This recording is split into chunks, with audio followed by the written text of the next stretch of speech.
Topping the news tonight, the Prime Minister calls on her members of Parliament to use their conscience when voting on the Constitution Amendment Bill.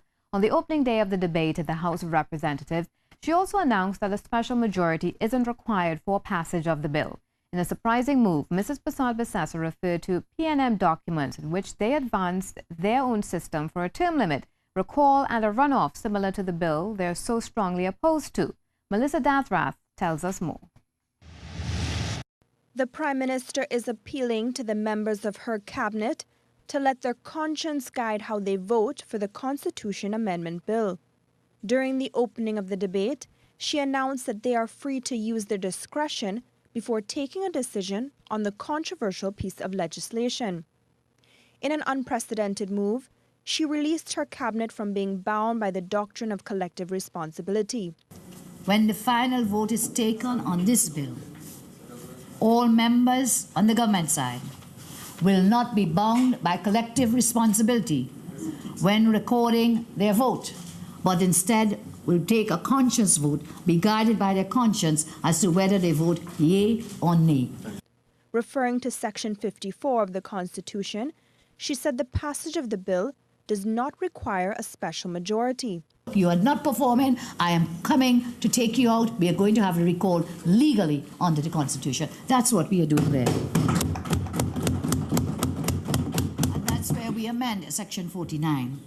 Section 67 is amended again nowhere in the Constitution. Section 54, does it require a special majority to deal with Section 67? We amended Section 73 and 76, and none of these are expressly stated within Section 54 require a special majority. And then she dropped a bombshell in the debate, reading excerpts from the PNM's documents on internal constitutional reform with parallel provisions to prevent domination by an elite group. It is an oxymoron for some to profess all the dangers of the measures that we have placed in this bill, when for their own party it was all well and good. So here you have the mechanism for recalling the leader.